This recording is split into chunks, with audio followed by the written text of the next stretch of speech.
Najprej, dobro večer. Hvala za vaš čas. Vsem dekletom in ženam lep marec. Ne vem, kjer ga praznujete, ali 8. ali 12. ali 25. ali... Skratka, ja no. Zato pa, jaz rečem lep marec, ker se mi zdi, da je ta mesec potrebno, če nič drugega, malo ozavestiti ene stvari, ki se tičejo vašega delovanja v družbi in pomembnih prispevkov, ki jih imate. Tisti, ki pa 365 dni na leto ne znajo tega pokazati, tiste pa ne tudi odnesene. Skratka, no to smo hotel reči, spoštovane. Ja, danes, kot ste videli v napovedniku, bomo govorili o sekciji, ki se imenuje trobila. Sprej, govorili bomo o tem delu orkestrov in solistov, seveda, ki spada v eno posebno skupino. Zdaj, kot rečeno, jaz izpostavljam na tehle naših srečanjih ponavadi najboljše soliste, inštrumentaliste, inštrumentalistke. Manj govorim o orkestrih, manj govorim o sestavah, zaradi tega preprosto, ker imamo uro pa pol na razpolago in nimamo na razpolago 2 dni. Ampak verjamem, da tisti, ki vas stvari pritegnejo, ko vas nagovorim pravzaprav preko tega, da vam pokažem mogoče malo zgodovine inštrumentov in malo mogoče teh zanimivih ljudi, ki se ukvarjajo znotraj nekih glasbenih skupin, da razumete, da se lahko tudi sami malo sprehodite in pogledate, kaj pomenijo trobilni orkestri, kaj pomeni trobilne sekcije, kvinteti, triji in tako dalje in tako dalje. Sej, verjamem, da vas stvar zanima točno toliko, koliko vas zanima in nič več. Ker na koncu seveda nimate izpita iz tega, ne, vas lahko tudi zanima ali pa ne. Torej, danes se srečujemo s trobili. Če ste opazovali kdaj sedežni red v simfoničnih orkestrih, so trobila postavljena v bistvu nazaj za pihala. Za pihala. Seveda, to ima svoj logičen moment, ne zato, ker jih dirigent ne bi maral, ampak zaradi tega, ker pač so to glasnejša kot pihala in se na nek način po glasnosti se je poskušalo pač postavljati inštrumente najbliže, če tako gledamo, so godala, okoli dirigenta, potem so trobila, potem so pihala, pardon, potem so trobila in tolkala so pa čist odzadje. Seveda, ko imamo pa solistke na trobilih, pa stojijo ravno tako spredaj, zraven dirigenta kot katerikoli drugi inštrument. Seveda, zdaj, ko govorimo o trobilih, govorimo seveda o trobilih iz simfoničnega orkestra, kjer so v neki klasični zasedbi. Obstajajo seveda mnogi inštrumenti izven teh klasičnih zasedb, obstajajo seveda variante teh inštrumentov, do katerih bom prišel. Torej, ne obstaja samo po en primerek trobente, roga, pozavne in tube, ampak obstajajo mnogi primerki teh trobil in mogoče so pa še za razvoj sam najbolj zanimivi ljudski inštrumenti, ker ljudski inštrumenti kažejo, kako so se ti inštrumenti razvijali, da so prišli pravzaprav do tega klasičnega inštrumenta, ki ga vidimo danes na koncertnih odrih. Ker na koncertnih odrih, če ni prav predpisano, vidimo seveda inštrumenti, ki so narejeni tovarniško, ki so standardizirani, bi lahko rekli, razen če ni predpisano za kakšno ljudsko glasbilo, da se igra, ampak drugače pa razvoj pa vidimo pravzaprav v ljudski glasbi, v tehle trobilih, kam in kako. Tako, danes je torej na sporedu svet trobil. Želim vam pokazati nekaj glasbenikov, glasbenic, seveda iz tako imenovane resne koncertne glasbe, nekaj mogoče iz bolj zabavne pop in jazz glasbe, zaradi tega, ker so trobila mogoče ena od inštrumentov, ki so najbolj prehajala med to zabavno oziroma jazz glasbo in rečemo koncertno, resno koncertno glasbo.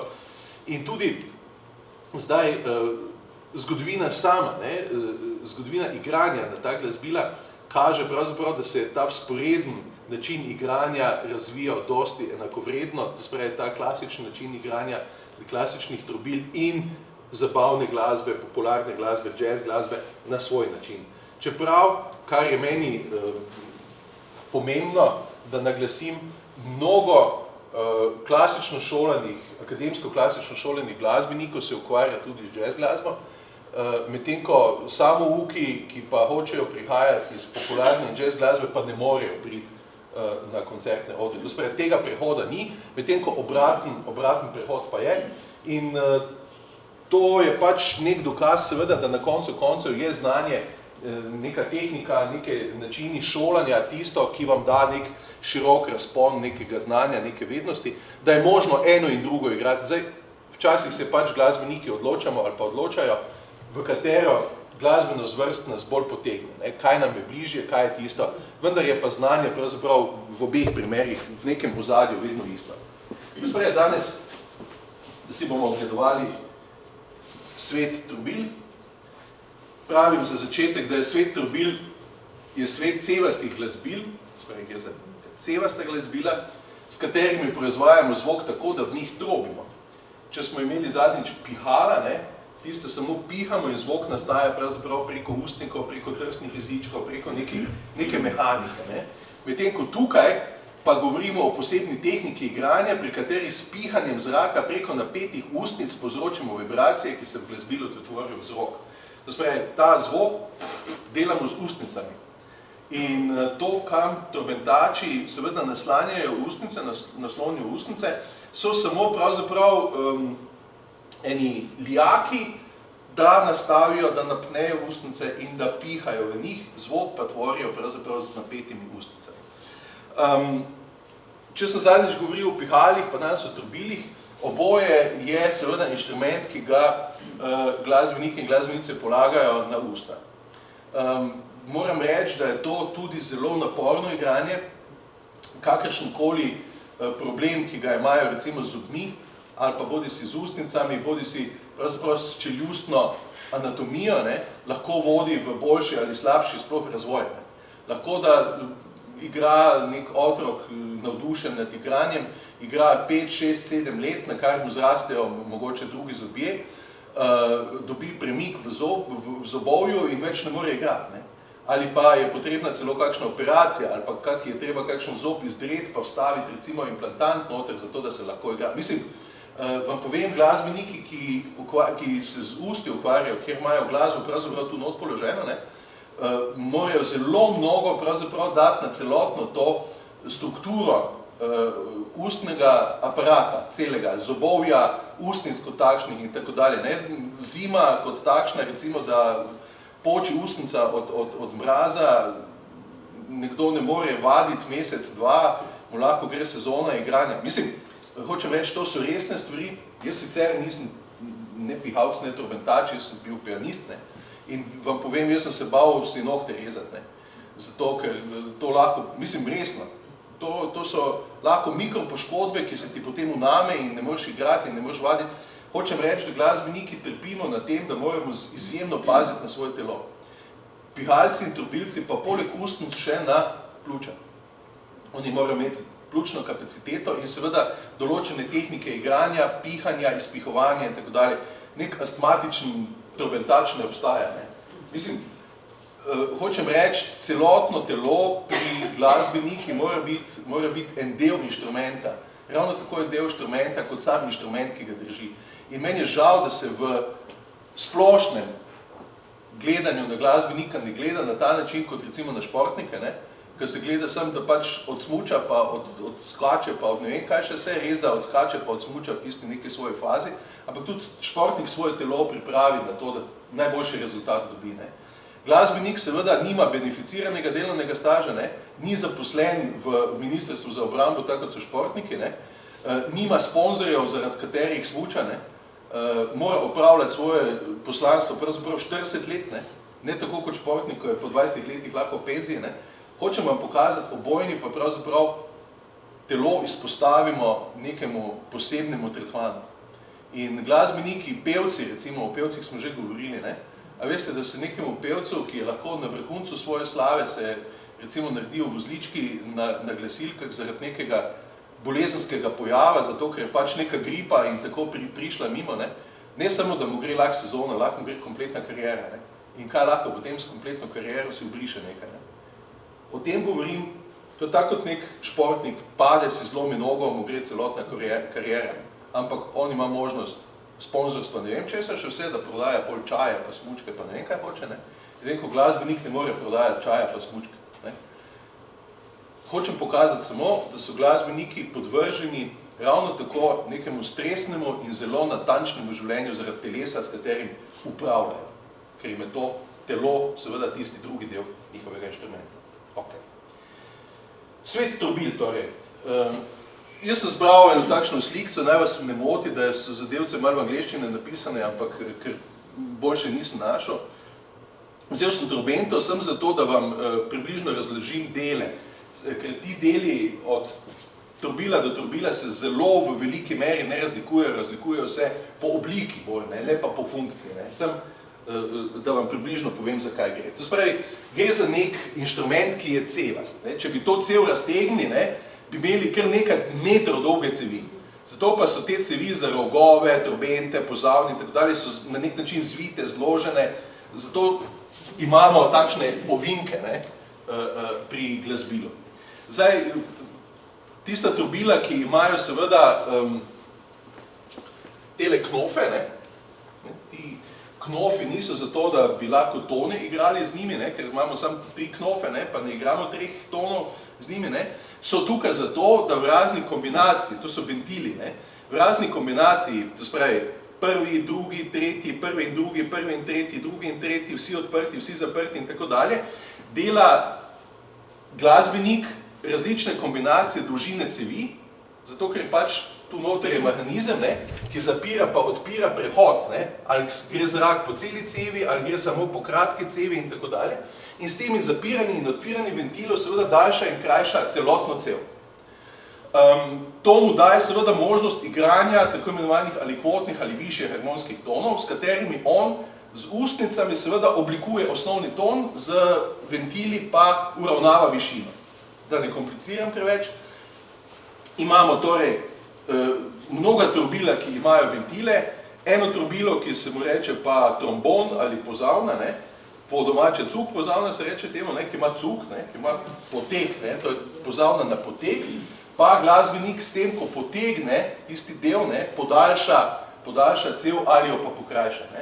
Ampak zakaj je pozavna toliko drugačna? Zaradi tega, ker je ta potek zelo natančen, mora točno vedeti, kje ima tako imenovano lego, da ujame pravilen ton.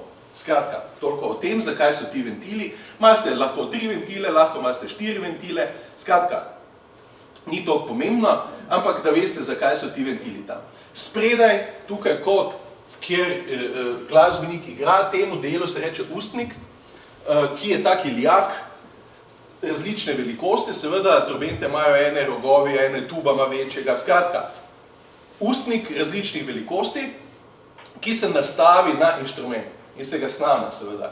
Zakaj? Zato, ker glasbeniki seveda razumejo ustnik kot najbolj natančen del tega inštrumenta. Tudi, če igra na trobento ali pa rog od nekoga drugega, bo vzel svoj ustnik in ga bo nastavil na tisti inštrument, ker je navajen na svoj ustnik. In ustniki so seveda tako kot prigodali recimo violine ali pa log. Ni to ves inštrument, ampak je del za glasbenika zelo pomemben del, ker tistega nastavlja na svoje usta in s tistim je on navajen najbolj igrati. Pianisti si nosijo včasih s seboj svoje stole, zato ker je pač najbolj navajen na tistem stolu sedeti. Ne more celega klavirja zraven vzeti, čeprav se to tudi dela, ampak že stol je tisto, kar da pianistu pravzaprav nek dober občutek. Mislim, violinisti lažje vzamejo svoje inštrumente zraven kot recimo pianisti. Pianist pač ne more klavirja spokati v kufer, pa ga vzeti pod pajsko pa iti.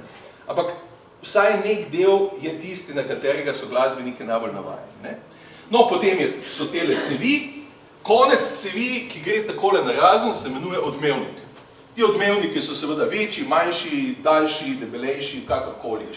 Če rečemo, na začetku je ustnik, na koncu odmevnik, vmes pa cev, že veste zelo dosti o trobilih, če pa še veste, da so vmes ventili, pa ste že zmagali. Zdaj, seveda, vsa ta glasbila imajo tudi en takšen knofek, ne, ki se ga odpira pa zapira in ponavadi vidite pri trobilcih, da tako potrese ven pa voda teče. To ne zato, ker bi on toliko napluval noter, ne, ampak zaradi tega, ker se dela kondens. Glasbilo je hladnejše, topel zrak, kondens in seveda se nabira voda. In to vodo je treba pač malo ven stresti in če vidite včasih trobilce, ki odložijo trobile, pa tako malo potresejo okoli, pa popluvajo po tleh, ne, to je tale kondens. Trobila ponavadi igrajo lahko solo, lahko igrajo v skupinah. Zgodovina trobil je pravzaprav najstarejša zgodovina igranja v skupinah. Trobente na gradovih, ne, ki so se postavili, pa so naredili, ne. To je najstarejši, če rečemo, najstarejša koncertna oblika igranja v skupini, ne, komorne igre. Čeprav, dobro, vse se heca. Ampak gre za glasbila, ki so izjemno prodorna, ki se slišijo daleč, ki imajo res močen glas, saj veste, vojaške trobente, take trobente, tudi nekomu, ko se deremo, rečete lahko, da trobenta, ne. Zdaj, ta slabšalni zvok je predvsem zaradi glasnosti, ne. Potem, kaj še takšnega posebnega, kaj imajo skupnega, pravzaprav to so prijemki za roko, za prste, da se lahko ulovi, to je zato, da lahko vleče dele cevi narazen in skupaj. Zakaj pa je to pomembno? To je pomembno zaradi intonacije, zato ker ko v trobilo igrate in se trobilo greje, spreminja intonacijo. To se pravi, hladno trobilo ima višji ton, toplo trobilo ima nižji ton, zaradi tega, ker se pač kovina širi, ne?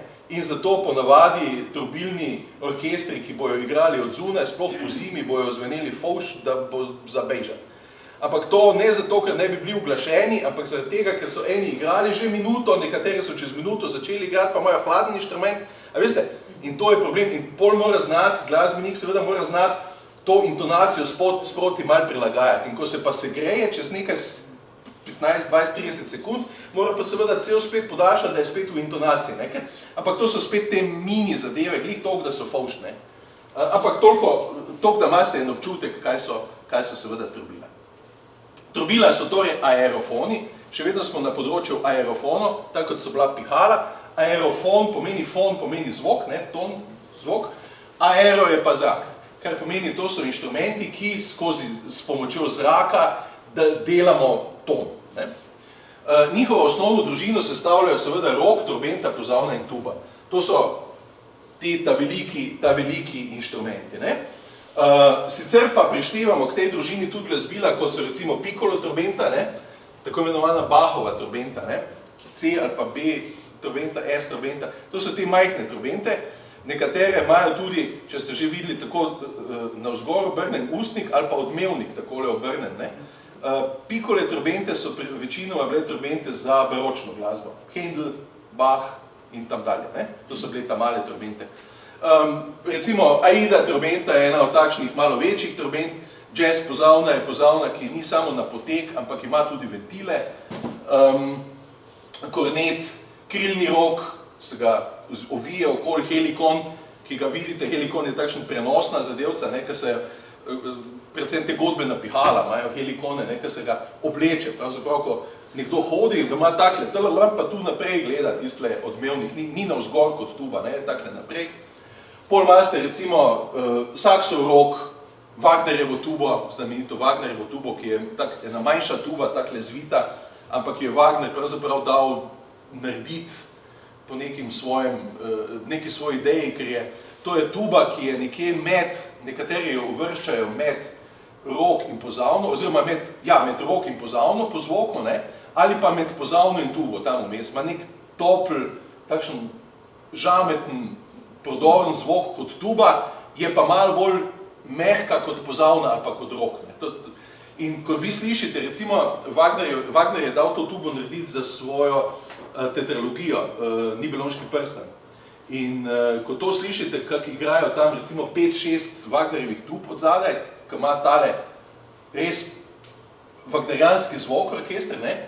In če bi to slišali igrati pravzaprav na pozavne ali pa na navadne tube, bi lahko primerjali zvok, ne? Bi lahko primerjali, zato pravim te Wagnerjeve tube, ki so tako mehkejše, prodornejše, ne? Prodorno kot tuba, mehko pa kot pozavne, recimo, tu vmes so, ne? Tu vmes, to je pač neka ideja njegova, vse. pol imate tako imenovan lovski rok, lovski rok, tistle tak zavit, ki nima nobenih ventilov, kjer se igra v bistvu samo z ustnicami, zato ne morete igrati pravzaprav prav dosti tonov, simfonij ne morete na njega igrati, igrate pa lahko ali kvote, to spravi, igrate večinoma kvarte, kvinte, oktave, ne morete igrati ne morete po vrsti tonov igrati, ker se jih ne da, ker ni ventilov, igrate ali kvote, in to je pač, evo, alpski rok, lovski rok, alpski rok tis dolg, švicarski rok. Zdaj, nekje sem že zasledil v nekih učbenikih, malček tak smešno napisano, da so pihala lesena, trobila pa kovinska. Ja, pa ni res, ker tudi pihala so kovinska in tudi trobila so lesena. Tako da to ni res. Pihala, ja, kaj pa je saksofon? Saksofon je pihala in ni čist nič lesen. Medtem ko alpski rok je pa lesen, je pa trobila, če o tem govorim. Ni res, da so vsa pihala lesena, vsa trobila pa kovinska. Tako da, imate in to vmes, to ni čist tak, ampak ok, večina trobil je kovinskih, večina pihal je lesen, ne pa vsa. Ok, in kot rečeno, v ljudski glasbi imate še cel kup različnih trobil, ki jih lahko iščete po celem svetu, od Afrike, Japonske, Kitajske, so vsi znali trobiti. Ok. Poznamo številne odlične trobilce in trobilke, pravi, med katerimi so za rok, recimo, nekaj naštetih, Dave Cliffhanger, Sarah Williams, Herman Brennan, Vincent de Rosa, Sharon Freeman, trobenta Wynton Marsalis, Louis Armstrong, ki ste ga verjetno že danes poznali, Miles Davis, Harry James, Alison Balsam, Tina Tinkhelseth, nekaj vam jih bom tudi jaz predstavil na pozavno imate Denise Vick, Joseph Alessia, Tommy Dorsey, Glenn Miller, seveda je bil pozavnist, Sarah Morrow, Carol Jarvis, pol imate Tuba, Karol Janš, Velvet Brown, Arnold Jacobs in tako dalje, malo bi vas popeljal po teh imenih, pa da vidite, kdo je kdo. To je širša družina trobil, če rečem, rok, trobenta, pozavna in klasična tuba.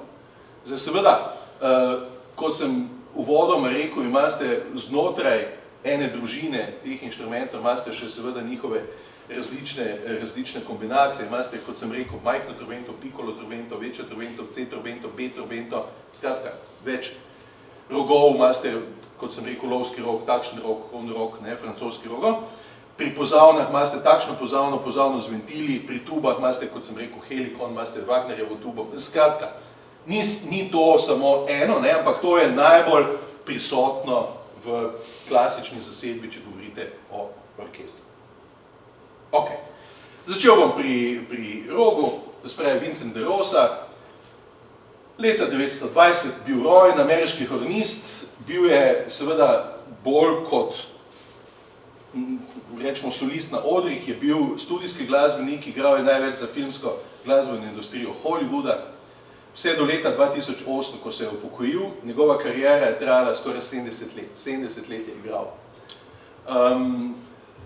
Postavil je visoke tehnične in zvočne standarde za rok, zdaj pa so filmsko glasbo pisali filmski skladatelji, Henry Mancini, Lalo Schifrin, Alfred Newman, John Williams, prav tako je sodeloval pri snemanju glasbenikov, kot so Frank Sinatra, Frank Zappa, Ella Fitzgerald, Sammy Davis in mnogi drugi. On je bil studijski glasbenik, ampak zakaj je pomemben? Zagotovo ste slišali že glasbo najrazličnejših serij in nadaljevanj, kot so bili Dallas, pa ne vem kaj še vse. Vse to je on rok igral v živo. Mislim, v živo v studiu. On je bil seveda studijski glasbenik, ki si ga je Hollywood oziroma filmska industrija sposojala kjerkoli. Bil je namreč izjemen tehnik in imel je en dober rok, ki je imel tak bleščeč, svetlo bleščeč zvok in on ga je seveda tudi znal na ta način igrati. In če boste malo poiskali po netu, boste lahko seveda slišali ene izjemne njegove posnetke, kjer tudi zna pisati zraven, da on igra. Evo, en tak trobilni nonet bi vam rad pokazal. Ok. Hermann Baumann, nemški hornist, malo bom po svetu pokazal različne. Najprej je bil namreč pevec in jazz bobnar. Tak je začel svojo glasbeno pot, In pri 17 se je komaj pričel učiti igrati rok. Njegova solo karijera je pričela leta 1964, ko je zmagal na prestižnem ARD tekmovanju v Münchenu. On se je začel učiti igrati in čez 4 leta je bil wunderkind in gremo. Ne? Predtem pa bobnar, pa pevc. Zanimivo. Ne? Specializiral se je za igranje baročne glasbe, to je sprav, on je tamle noter, deluje v mnogih komornih glasbenih sestavih in koncertira po vsem svetu. Posnel je več kot 100 glasbenih del za rock solo. Res se je uvrgal prav v te stvari. Nastopa pa s pomembnimi orkestri in dirigenti, no, in bi vam rad ga predstavil gospoda Baumana v H-moll maši. Bachovi, da slišite, kako zveni, predno nadaljujem, sem pozabil eno stvar vam povedati. Trobila, vse pihala tudi, ampak trobila imajo še eno možnost, in sicer spreminjanja svojega tona, tako da vstavljajo različne dušilce. Imate različne dušilce tudi pri zabavni glasbi, dušilce za Bach, dušilec za... To spravi, dušilce, vas bom še sproti opozoril, ne? No, in en značilen del igranja na rok je takole, da prime hornist rok takole, to spravi, ni da mu roka manjka, ne? Ampak z roko znotraj seže, ne? In z dlanjo odpira ali pa zapira dlan in oblikuje ton. On v rogu samem oblikuje koliko glasen, koliko zadušen ali pa koliko odprt ton je. Ne? Se pravi reče, ali je odprt ton ali pa je zadušen ton. Ne? In predvsem v zabavni glasbi boste videli tiste dušilce, ki so podobni tisti štoplicam, ko smo nekoč vodovod čistili, ne? Ki imajo spreda na turbentah, pa takle odpira, pa zapira. Mislim, vse na začetku se je to uporabljalo prav tiste štopice, ne? Ampak pozneje so pa naredili malo bolj sofisticirane štopice, niso bili tiste naredili za vodovod. Ne? Skratka, ti dušilci so en del igranja na ta inštrument. Pri rogu imate tudi dušilce, ki jih vstavljajo noter, ampak tisti imajo bolj nazaj, zvok, kak začne igrati. Največkrat hornisti z roko seveda nekako kontrolirajo ta zvok. Ne? In ta je malo zadušen, malo tak tipično bi lahko rekli odmakne, ni odprt ton. In tako dalje. Ne? To je posebnost za tisti čas, če govorimo o Bachu, ne? Da je postavil v spredje pravzaprav solista in hornista. Ne? Bach je bil, kakorkoli gledamo, je bil izjemno sodoben komponist. On je bil skladatelj, ki si je marsikaj privoščil, ki je pisal skladbe, pravzaprav, ki si jih drugi še niso upali. Ker takšna zadeva je bila za tisti čas, govorim 400 let nazaj, recimo, popolna noviteta. Postaviti orkester, vzade velik zbor, spredaj pa solista, vokal in hor. To je res, mislim, na ta način je treba včasih to glasbo, to staro glasbo, recimo, če tako rečem, pogledati, pa vidimo, kaj so si komponisti znali izmisliti. Dale Clevenger, ameriški hornist, prvi rock simfoničnega orkestra v Chicagu, kariero začel kot trometač, pri 13 se je odločil za rock, dobitnik mnogih priznanih nagrad za svoje solistične nastope in posnetke, predvsem Grammy je dobival. Nastopi z največjimi svetovnimi orkestri in dirigenti, on nastopa z Berlinsko filharmonijo, z New Yorksko in z Bostonsko, snema za pomembne glasbene založbe, kot so Decca, Philips in Sony. To spravi, te založbe imajo z njim pogodbo in on pravzaprav svoj repertoar za njih dela. No, in en takšen bolj znamenitih delov za rock solo je iz Mahlerjeve seveda 5. simfonije. No, in tu ravno Dale Clevenger igra svoj rock. Se je slišala razlika, ne? V odprtem tonu, ne? Ko je skoraj trobenta, pa takšen mračen, zatemnjen ton. Ne? No, in kljub temu, da gre za simfonijo, ne? 5. simfonija, znamenita Mahlerjeva 5. simfonija, ne? Kljub temu vam povem, da orkestri svojega prvega hornista tukaj prav pobožansko častijo, če zaigra ta solo, zato ga ni tako preprosto. Veste, orkestraši seveda niso solisti, ne? In je treba znati zelo dobro igrati, da lahko tudi v nekem večjem simfoničnem delu zaigraš svoj del, ki je solo. Ne? In tu seveda je on mojster, ne? In ga najemajo včasih, da prijejo pravzaprav igrati na koncert samo zato, ker mora odigrati nek del v simfoniji. Sharon Freeman, čist nekaj posebnega znotraj igranja na horn, ameriška jazz pianistka in hornistka. Ne bi rekli, ne? Ampak spada čisto drugam. Večkratna nominiranka za Grammyja in druge velike glasbene nagrade, nastopa z mnogimi pomembnimi glasbeniki in orkestri, komornimi sestavi in soliste, ona je izjemna.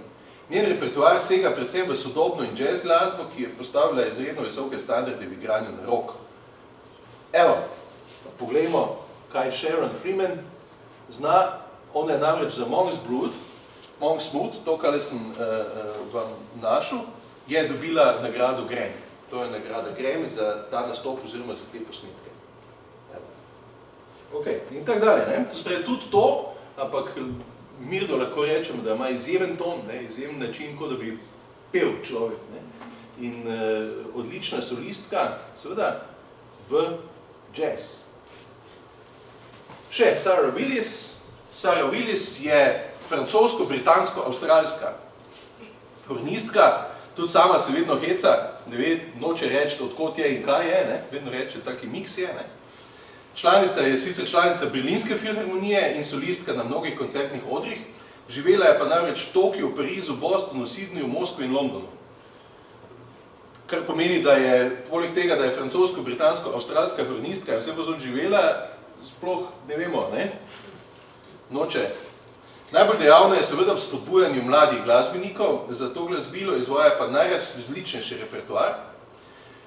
Od čiste klasike do moderne in popularne glasbe mnogi skladatelji pišejo koncerte osebno zanjo, nastopa kot vabljena članica z različnimi orkestri po celem svetu.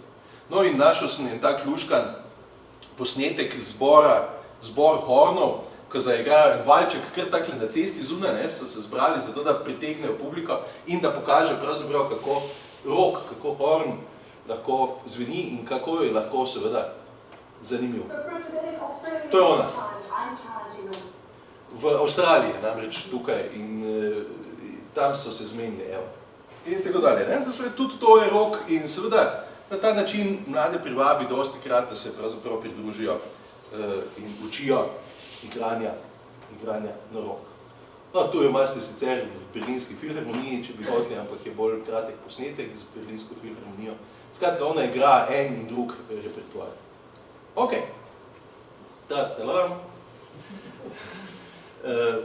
Če govorimo o trobenti, moramo začeti na začetku, ne? To je leta 1901, ko se je rodil gospod Louis Armstrong, Satchmo. Ameriški trobentač, verjetno najbolj znano ime med jazz glasbenikov v zgodovini, pričel je z igranjem na rock. On je z rogom začel najprej, prosim, olje še je šel na trobento. Nagrado Grammy je dobil posthumno, sicer pa je kar 12 njegovih izvedb postavljenih v Grammy dvorano slavnih. To pa ima. Njegova diskografija obsega 21 vinilnih single plošč in 28 samostojnih albumov, od katerih je praktično vsak postal platinast in večkrat zlat. To je zapuščina. Izšlo je 5 posthumnih albumov, sicer pa je obseg njegovih posnetih skladb preko 450.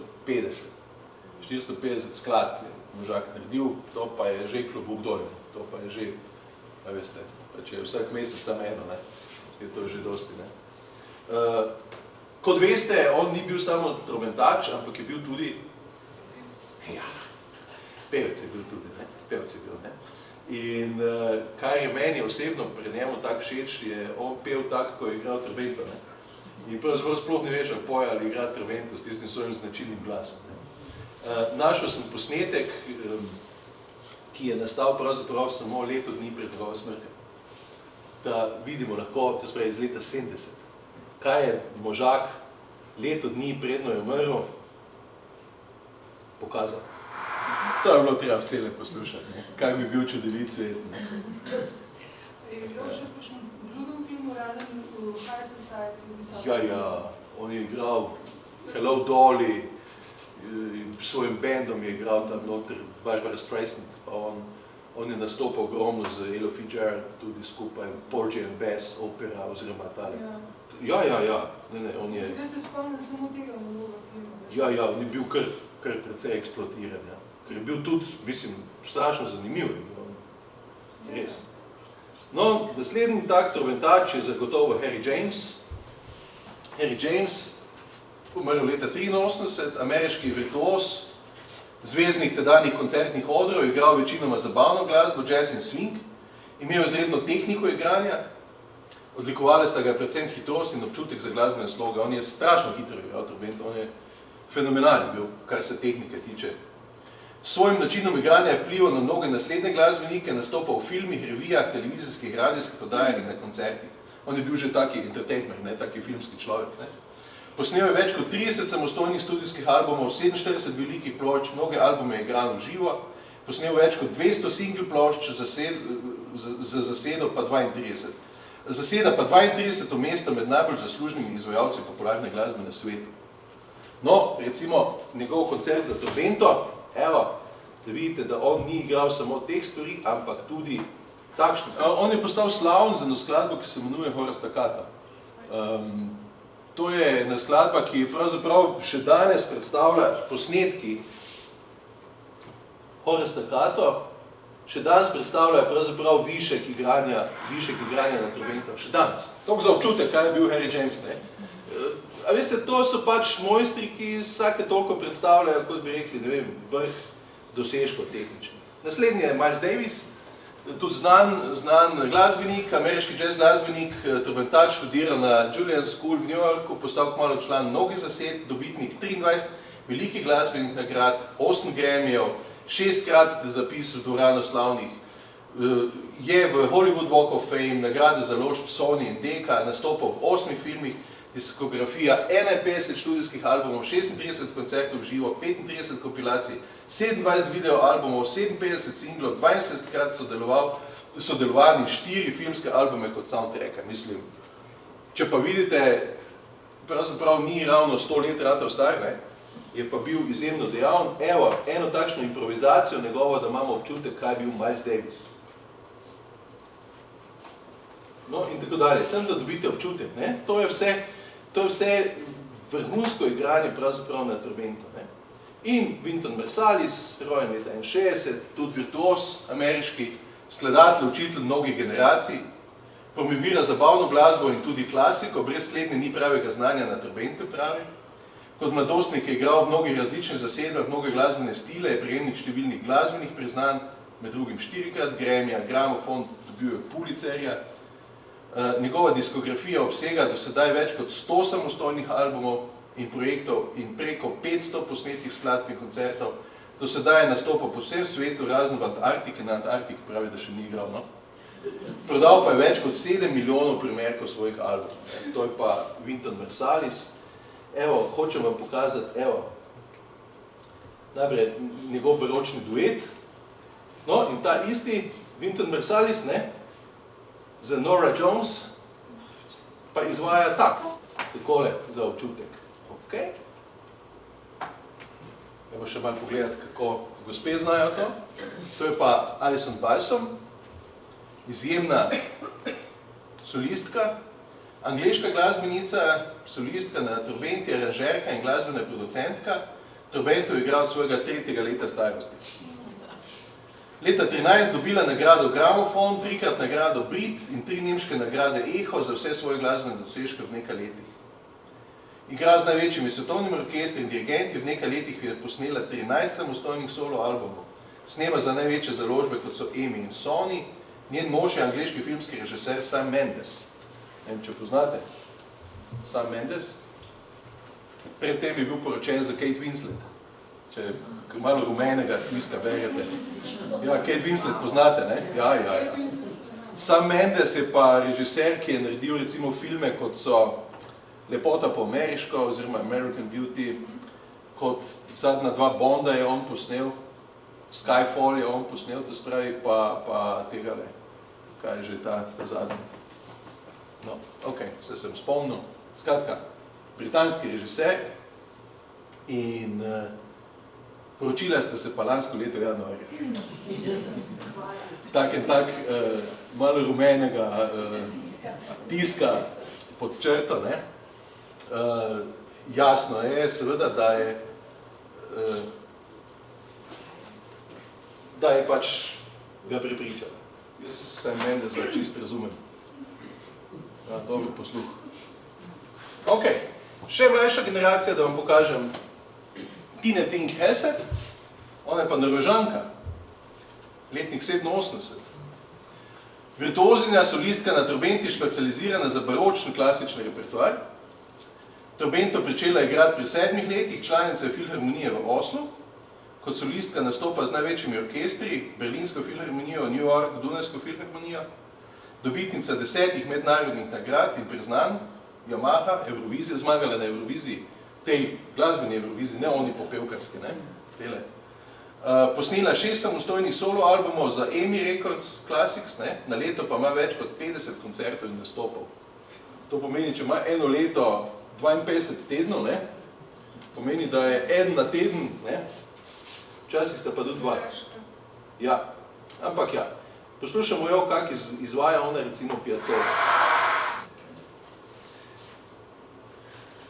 Tommy Dorsey, pozavna ameriški trombonist, verjetno ste ga poznali, če ne njega, ste pa poznali Jimmy Dorseyja, ki je pravzaprav njegov brat.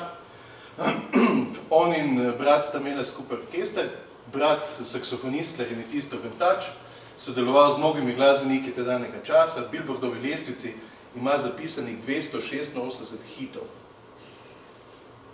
Toliko skladb je kot hit naznačeno v lestvici Billboarda. Mnogo teh seveda je napisal skladatelj Irving Berlin. Uradno je posnel 15 albumov s svojim bendom, nastopil v 13 filmih, posthumno je bilo izdanih še več kot 40 različnih kompilacijskih albumov z njegovo glasbo, njegovi izvedbi. No, in ena skladba, ki se imenuje Opus 1, to je tak značilen glas tega big band ere, ne. Če poslušate Glena Millerja, če poslušate te pozorniste, tudi Glenn Miller je bil pozornist, ne. Če jih poslušate, imajo vsi ta podoben, res podoben zvok, no, in to je bil seveda, so bila zlata leta, tam 40. 50. leta igranja seveda v tem smislu. No, drug je Denis Vik, zdaj od njega posnetkov, jaz sem se metal na glavo, ne najdemo, kar pa vam hočem predstaviti to, on je začel igrati že pri 10 letih, pričel je nastopati, dobivati najrazličnejše nagrade, že kot majhen fantek. Postal je član najprej britanskega kraljevega orkestra, potem pa BBC Londona, deloval je kot solist in nastopil z različnimi orkestri. Važno je pa, da je kot mentor bil uspešen pri vzgoji mladih virtuozov in različnih pozornistov. On je res znan kot predavatelj, kot učitelj, on je bolj znan kot solist nastopanja, ne. Posnel je 5 albumov samo, od nagrad pa velja omeniti nagrado ITA, to je pa nagrada International Trombone Association, to se pravi mednarodne pozornistične organizacije, ne, ki jo je prejel večkrat, to nagrado dobil, ima tudi svojo znamko ustnikov, dušilcev in trubil. To se pravi, on se je vrgel potem v izdelovanje tega, zato ker pravi, da samo pravi pozornist oziroma pravi trubilec ve točno, kaj trubilci potrebujejo. No, in njegov DV, ne, Denis Vik, je seveda blagovna znamka danes za najdražje pravzaprav pozavne, ustnike, za vse, kar pravzaprav trubilci potrebujejo, ne, in to je prav blagovna znamka je Denis Vik postal, no. Josef oziroma Joseph ali Joe Alesi, pa Italijan, italijansko-ameriški glasbenik, pozornist, solist in član New Yorkske filharmonije, za njegovo izvedbo je značilen bogat in mehek ton, tak poseben ton ima, odlična tehnika in široka paleta interpretacijskih možnosti. Do sedaj je posnel 10 solo albumov, z orkestrom in različnimi zasedbami pa še dodatnih 23. Njegov repertoar obsega večinoma tonalno glasbo, ampak od romantike do sodobnih partitur, posega pa tudi v jazz. No in rad bi vam pokazal, kako recimo ena njegova tako imenovana fantastik polka zveni, no tak za občutek, kaj se da pravzaprav delati s pozavno. Evo, še malo drugačno pozavno, to je pa gospa Sarah Morrow, prosim. Aha, ameriška jazz komponistka in pozavnistka seveda, čeprav se je v mladosti najprej učila igranje na klarinet, ona je z klarineta prišla, kar je pravzaprav težko, ne, ker ko enkrat pričnete s pihalom, ne, imate popolnoma drugačen nastavek, trenirate drug nastavek. Iz pihala na trobilo je izjemno težko, ker so to različne družine, ne. Medtem, ko če začnete s trobento, pa greste pol na rog ali pa na pozavno, znotraj iste družine ostanete. Tako kot klarinetisti igrajo tudi saksofon, recimo, kar je spet znotraj družine, ne. Tak preskok pa je kar zahteven, ne. Za pozavno se je odločila pri 12 letih, leta 95 pa je kot prva ženska pridružila orkestru Raya Charlesa All Star. Nastopa in koncertira po najrazličnejših odrih, dosaj je posnela 5 samostojnih studijskih albumov, velja za najbolj prodorno pozavnistko sedanjega časa, ki igra jazz, avantgardo in simforok. Vse to je ona, evo. Znajo. Ok. Še. Karol Jarvis vam hočem omeniti, Jarvis ali Jarvis, jaz mislim, da je Jarvis. Ona je britanska pozornistka, ki se je leta 2004 do 2013 borila z rakom oziroma s tumorom limfe. Po 9 letih divjega zdravljenja se je vrnila na koncertne odre. Ne vem, če si predstavljate, 9 let ni igrala. Bila je perfektna, raka dobila na limfi, tumor, 9 let karijere šlo, ampak njena spremljajoča karijera je bila prekinjena, je sedaj ponovno sestavila skupaj. Deluje kot samostojna glasbenika, je članica BBC Londona, sicer pa solistka z mnogimi drugimi orkestri in zasedbami, že igra po celem svetu spet okrog. Je ena najbolj iskanih pozornistk in dobitnica številnih nagrad, njen razpiti solbo album je pa Smile. Celotna prodaja gre namreč v dobrodelne namene raziskavam raka. In prodala je, ne vem, že res milijone tega albuma. Če pomislimo, da je kariero prekinila, govorim o tem, to je aparat, to je del njenega aparata bil. In tu je bila operirana, tu so ji pobrali stvari ven, tu so jo zašili, tu so ne vem kaj še vse. In po 9 letih, nič nobena zdravila niso prejela, ne ta, ne ona, ne no, pol so komaj ugotovili po nekih dolgih kemoterapijah, kaj lahko pomaga. No? In ženska je od leta 2013 je postavila svojo kariero spet gor, svaka je čast. Občudujem, ki so pripravljeni ponovno se postaviti iz nule gor in pravzaprav stopiti na koncertno odre. Svaka je čast. Ok. Še malo na veliki inštrument, predno gremo spat. Legendarni Arnold Jacobs, legendarni ameriški tubist, dolgoletni član čekaškega orkestra, o njem so pisane teoretske knjige, on je eden od učiteljev velikih, kaj bi rekel, tubistov na svetu. On je namreč ustvaril tudi celoten sistem šolanja, igranja na ta inštrument. Posnetki, ki so nastali, pa pričajo o njegovem širokem, klasičnem, sodobnem repertoarju, še posebej se je pa posvečal komorni glasbi. On je res taki starosta, evo, Wotton Williams, koncert za tubo, napisan za njega, evo, to je res en tak starosta tega inštrumenta, no, da vam pa predstavim njegovega učenca. Je pa bil Anglež, rojen na Bermudah, tubist, solist, komponist, virtuoz, član in sodelavec 4 velikih glasbenih orkestrov, pri 4 orkestrih je v službi. In sicer angleški komorni orkester, Tanglewood, festivalski orkester, New York, simfonični orkester in operni orkester in Palm Beach. Tam je vse v službi, on. Mislim, ja. Ne vem, kje je doma, ne? Mislim. Znan je predvsem po igranju svojih aranžmajev. On je namreč aranžiral komplet Bachovo umetnost fuge za tubo. Pa recimo Mozartovo A-dur sonato je naredil za tubo. Kljub velike zasedenosti v orkestrskem delu nastopa kot solist povprečno 30krat na leto. Še zraven, ne? Je prejemnik mnogih nagrad in priznan in vedno dobrodošel član različnih zased. Evo, da vam predstavim njegov koncert za tubo, kako izgleda. Smo spoznali inštrument, zdaj pa takole. On je naredil Mozartovo A-dur sonato in priredba njegova zveni pa tako. Če si predstavljate tuba solo, Mozart. No, še nismo čisto pri koncu, vam še pokazal koga. Velvet Brown je recimo jazzistka, tubistka, virtuozinja in profesorca na konzervatoriju za tubo.